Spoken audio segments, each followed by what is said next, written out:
Hello, it's Anthony Chadwick from the Webinar Vet, welcoming you to another episode of VETchat, the UK's #1 leading veterinary podcast. And I'm super pleased today to have Duffy Jones on the line. Duffy is a LinkedIn mate. We met up on LinkedIn. We then met up at Florida at the VMX conference in January. It was super to meet you, Duffy, and hear about all the super things, the amazing things you've been doing in the profession, obviously with DVM Success. Obviously a veterinary surgeon, but obviously for people who don't know you, perhaps you can give yourself a little introduction. Sure. Thank you for having me on. I'm really excited about this, and it was great catching up with you. Like you said, my name is Duffy Jones. I'm a veterinarian here in Atlanta, Georgia. Graduated from vet school in 1999. Really wanted to go into specialty practice, but ran out of money, and so ended up having to go into general practice. Worked for a vet, good friend of mine for a long time. Thought I was going to be a veterinary owner of that clinic. Didn't work out. Went out, started my own hospital.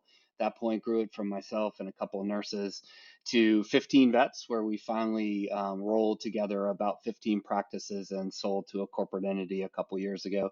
Worked in operations for that entity. Great time, really enjoyed that. Learned a lot. And then also, kind of along the way, have been a serial entrepreneur. I get restless. And so started a technology company about 5 years ago where we look to help to produce business intelligence tools for practices. And now we've moved into the AI space, and we're really excited about where we are. I think the AI is something that is just taken over in 2023, 2024, hasn't it? What amazed me, though, Duffy, I was at the SPIVS conference, which is the Society for Practicing Veterinary Surgeons conference in January in the UK, and it's obviously more of a sort of practice management conference than a clinical conference. And we were talking about AI and Chat GPT, and when somebody asked, how many of you know Chat GPT, only about a third to a half put their hands up. So we kind of think in the space that everybody will know what Chat GPT is, but of course it is something that's probably still building and becoming part of the public consciousness. But I don't think it's quite there yet, is it? In some ways. I don't think so. I mean, I think there's a lot of veterinarians who are very tech savvy, and then I think there's a lot that just really see technology as something that slows them down in their regular day. So a lot of times as we're explaining kind of what these large language models can do in ChatGPT, we have to explain a lot of the technology behind it, and that's been a big kind of key finding for us is when we explain how it works and really what we're trying to do with the AI, it really makes a difference. And ours, I think my take on the AI is a little bit different. I know that a lot of people look at AI as, okay, this can increase efficiency. This can then increase from a practice management side, the number of appointments we see, the number of patients we see, and things like that. Where I really look at it a little bit from the vet life style more than anything else. If I can Hmm. help vets, especially in America, get their charts done, get it in a way that is kind of fits with all of our legal things that we have to do over here to make sure that the charts are right. It may give them more time to really talk with the client. I felt Hmm. over the last 5 to 10 years, veterinarians have become so rushed in what we do that we're missing the relationship that we used to have with our clients. And that was what made us one of the most trusted professions out there.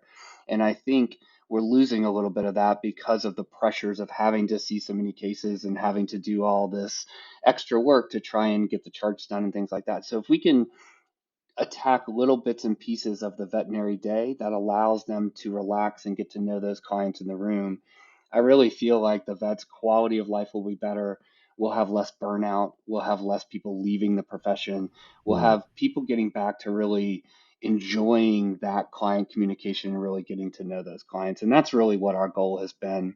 We talk about kind of the 10x veterinarian. How do we make you really efficient? But we're not looking at it in the way that we can then make you see more.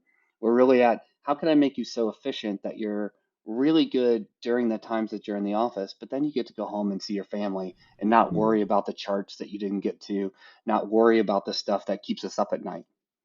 I think it's a really good point because a lot of people come to me, and when I'm chatting to vets in the UK, veterinarians, their big problem is I'm a 5 vet practice, but I've got 3 vets and I need 2 vets. And, well, good luck with that. And there's obviously a number of solutions. One is, as you were talking about there, about retaining people. And in fact, we had Garth Jordan doing a podcast, but also a webinar. He's the CEO, as you know, of AHA, just talking about some of those problems. And actually, if there are so many people leaving the profession, you have to look upstream at where the problems are. And obviously, we're losing people, too quickly, aren't we? And it's trying to make life easier. And that sort of 5 vet practice that has only 3 vets in it, you can either try your hardest to get the 2 vets, but that's really tough. Raise up the level of your technicians. But I think also, as you suggested, using technology does seem to be the way that will make life easier and allow them to cope with that. Because again, and I think it has calmed down, as you said, but the pandemic, we also had these huge rush of new clients and patients. But I'm noticing in the UK, we're starting to see, people giving up their pets as well, which is, the rebound effect, I suppose, from COVID and everything, isn't it? Yeah, and we're seeing that across the country here in the US as well too. We know as a profession, we're seeing visit volume really start to plummet. And I think there's a lot of reasons for that. I think one is during COVID, because of staff shortages, doctor shortages, a lot of clinics closed hours, they closed availability. And so it was very difficult to get in to get your pet seen. And Yeah. so I think restricting that had really a lot of pressure to that decreased visits. The other is that we really saw is that cost of care has really become a huge problem for Mm, us. yeah. We are not, the UK has a much better insurance adoption than we do in the United States. So we have everyone has to come out of pocket and pay for this. And as prices have really jumped up significantly, we have priced some people out of being able to Mm, give care. And we are seeing shelters fill up. We're seeing that. And one of the big reasons that the cost of care went up was that the cost of labor went up for us as well too. And so what we're trying to do is balance that. And can we figure out creative solutions by using technology, by using our nurses, by changing the model of how we've always provided care to be able to open access to care to more people. And that's really we're trying to solve with our AI really one part of that. We're really just trying to mm. solve how do we make the vets be able to get through these appointments, provide the quality of care that they all want to provide by eliminating some of these back office tasks that they have to do. But also some of the front office tasks, clipping nails, Yes. squeezing anal sacs, these are Yes. all things that, the nurses, technicians can do as well, can't Yes. they? And that allows you to run that 5 vet practice, the old 5 vet, old traditional model should be able to be run with 3 vets if we can run it efficiently, shouldn't it? I remember a long time ago, Hill's doing, series on practice management, and we spent time with them, and it was really good. And it was something as simple as what is your ratio of vets to technicians, and how can you actually get more from the back office, because the nurses are an amazing part of the team, aren't they? The technicians. And that's one we've looked and really try and teach practices. How do you leverage your techs? How do you really, what do you feel comfortable with them doing? What do you not feel comfortable with them doing? I think the biggest holdback, at least for a lot of clinics in America, is how do we effectively train our nurses to the level that we want them to be trained when we are in a busy practice? And Yeah. that has always been the more difficult point. We have developed some things where we're hoping with some of the AI that we can provide kind of like a co-pilot for the nurse. So when they have questions or they can search your training modules and your standard operating procedures very quickly, it can bring those nurses up to speed as well too, a lot faster, where you can feel more comfortable that they are doing it in your way, in your style of practice. Hmm. Talking about training, in the UK, we call it continuing professional development. In Hmm. America, you call it continuing Yes. education. As I Yeah, as I said, we're separated by a common language, aren't we? for sure. Um, the training is massively important, because I think it also actually makes people appreciate that the owners of the practice want to see them develop, whether they stay in the practice or move on. Yep. So it's a really positive stressor for actually keeping people within the profession. Again, to use some of Garth's data that I was chatting to him about over the last few weeks, if people leave a practice, some of them just don't come back to any Correct. practices, and Yep. then we've lost them forever from the profession, haven't we? So keeping them interested, making them lifelong learners, because this job changes so quickly. If we're not doing training, then it's you fall behind very quickly, don't you? Yeah. And that's where, platforms like yourself have been so incredibly useful for us because not, a lot of times we don't have time and we need a trusted source and we need it in different formats. For a long time, training was always in-house. We closed the clinic, people came in, we trained.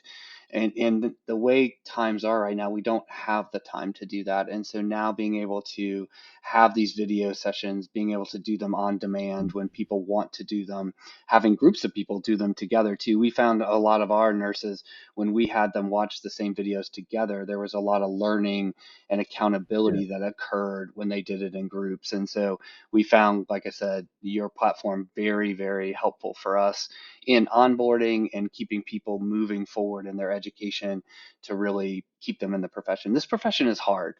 I would love to tell you it's not, but it's hard. Mm, And I think what we need to really realize and accept that is with it being hard, we have to always be providing things for our employees and our doctors to keep them motivated and keep them in this profession.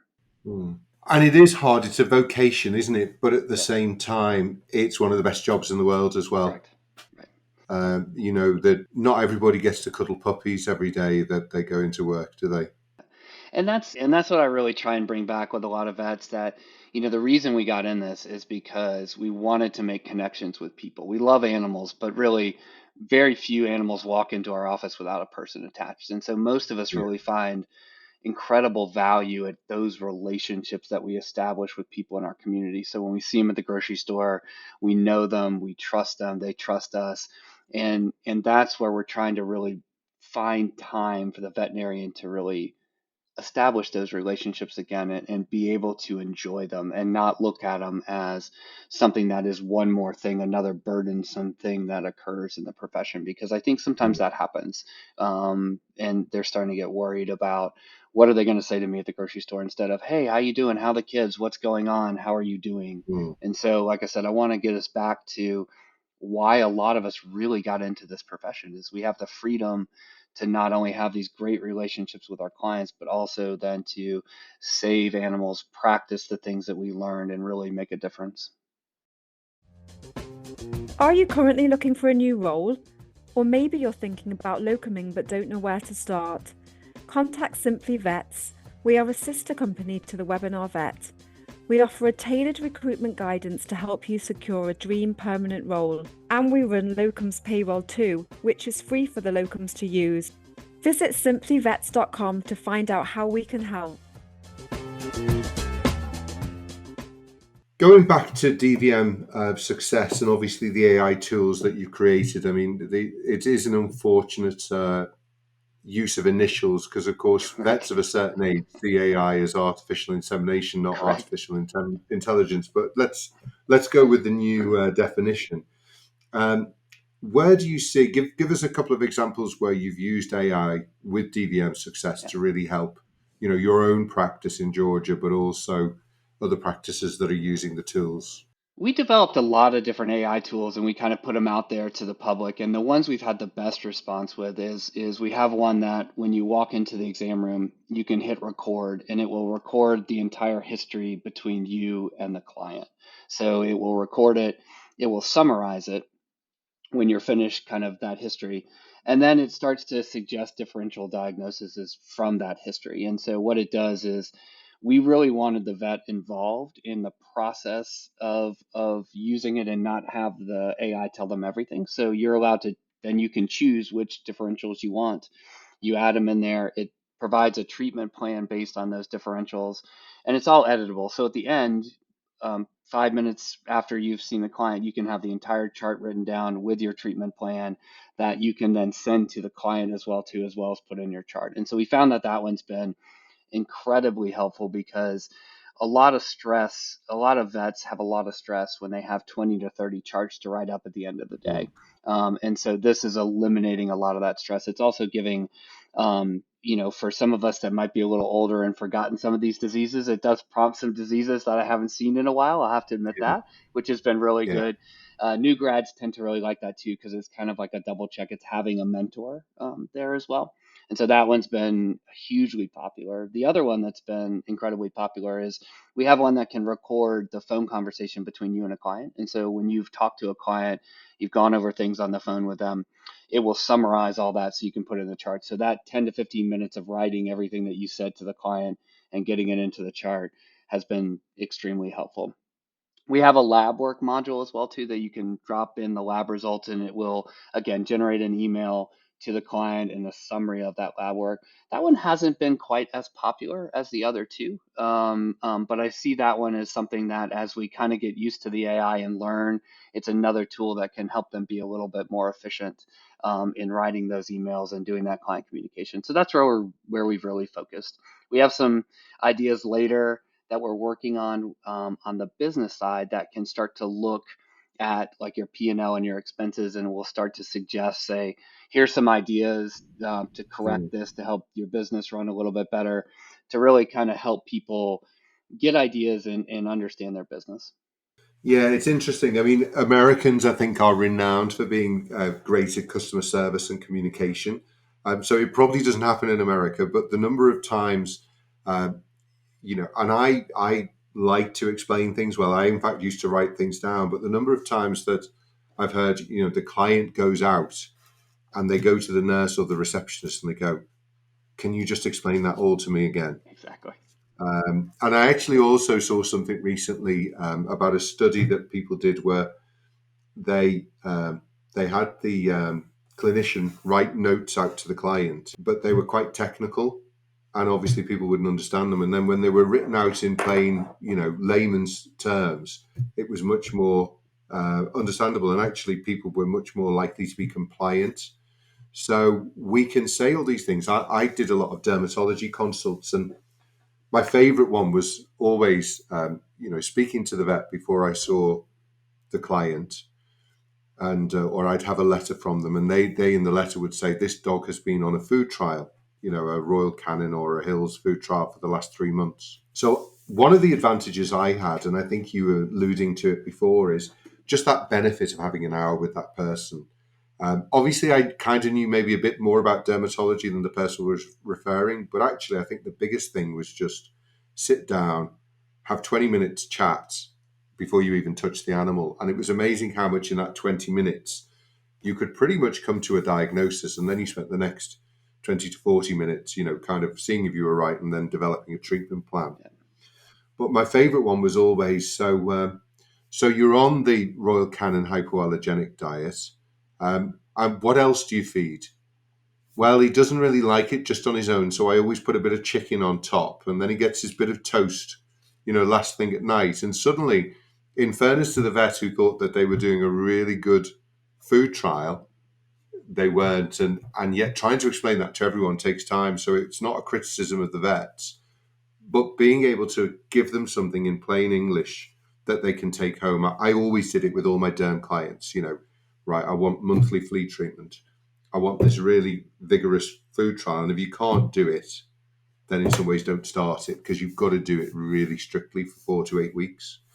And then, did they need antibiotics or shampoos or whatever else they needed, written down really clearly and explaining even simple things like how to use a shampoo, because people don't necessarily know that if you leave it on for 30 seconds, it's probably not going to do a great job. So those two tools in themselves, I mean, they can save an amazing amount of time. With a simpler sort of example, which isn't really AI, we just built a tool that would integrate with the Royal College's app that you have to put your training onto. So if you do we have a QR code next to all of our webinars. If you zap that QR code, it takes it immediately onto the one CPD app. And that's saving you 10 minutes of writing down, I went to this webinar, this was what it was about, this was the speaker.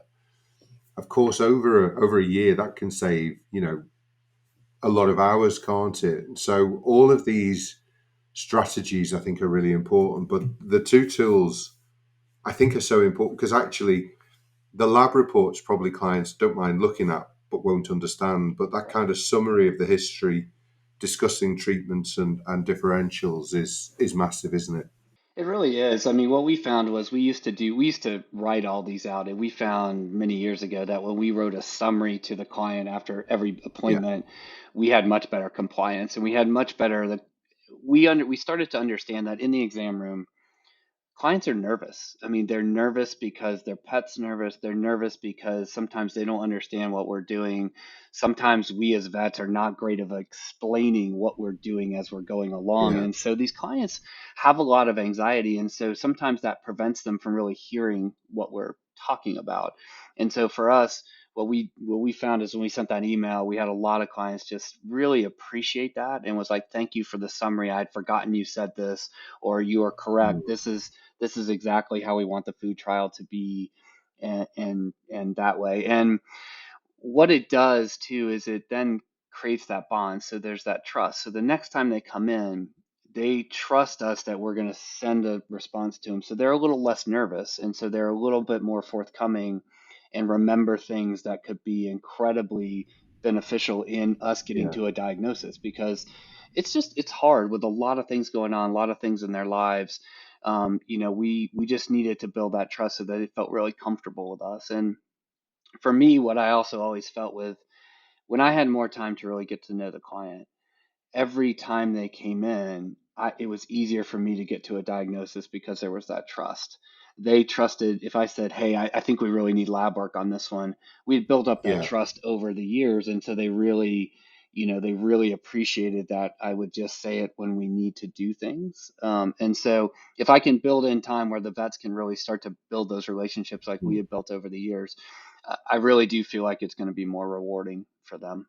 I think it's really important. So this tool, obviously, you're using in your own Hmm. practice in Georgia, but are you now selling that to other Yeah. practices in America as well? Yeah, so what we've done is on our website at dvm.com under AI tools, you can sign up. It's $20 a month. You get all the AI tools. And really, what we want at this point is feedback. We would just want to know what you think about it. How's it going? What can we improve? Most of our improvements have all been from our customers that have been using it. One was the telephone conversation. They're like, "Hey, can we use this to record telephone calls? Because, boy, that takes me a ton of time, and this could be a really, Mm. really good thing that way." So we're always looking for that feedback. So anybody can sign up.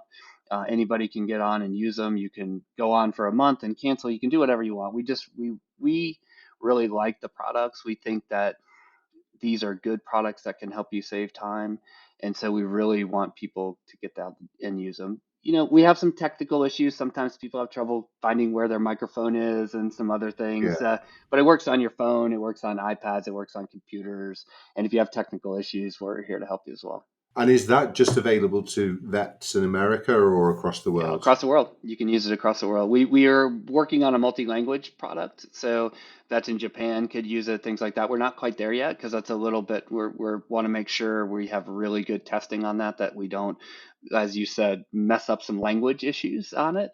Yeah. But overall, we've just found it works really well for anyone who wants to try it. And I think we were chatting at VMX and then you were going home because I think you had some family duties. I Was did, it? yeah. I'm never quite sure. Is it football or soccer? I think it was soccer that your It's children play, it's isn't it? yeah, it's soccer for here in America. It's football for y'all. So yes, my Yeah, kids. yeah, yeah. I coach one of the high school teams here and have done it for a long time. It's been incredibly And rewarding. how's the team getting on? Actually, great. We've made our playoffs, so we don't do tables like you do in England. We tend to do a playoff Yeah, American playoff type system. So we've qualified for the playoffs and we're moving forward, which is good. that's fantastic. I'm from Anfield, which is where the Liverpool Football Club have their Yeah. stadium, and I always say, it's the right shaped ball. These oblong balls for rugby or American football, they're just the wrong shape, aren't they? They are. It is. It's funny. We always laugh that because we have, American football we call football. So when we talk about it, we're always like, "Do you play football or football? Like the real football?" So Yeah, yeah, yeah, yeah. Duffy, it's great to speak to you. I love the idea of these tools. As you say, it's DVM DVM just Success. dot Yeah, com. dvm.com is where you can go. Yeah, the company's name is DVM Success, but our website is dvm.com, and Really appreciate you having me on. Appreciate everything you're doing for CE as well too. It's really been incredibly beneficial for our staff and to really kind of keep them motivated and engaged. Fantastic, Duffy. And what a website URL you've got there. It shows you were an early adopter. I think you were in there early on the. My partner Ravi and I are kind of tech geeks, so this is something that we've been Yeah, working on for a long time. doing for a while. Fantastic, Duffy. Great to speak to you again. If I don't see you before, God willing, we might make it to VMX again and be able to see each other. But it's always a pleasure to Yeah, speak to you, and best of luck with the playoffs. appreciate it. Thanks so much.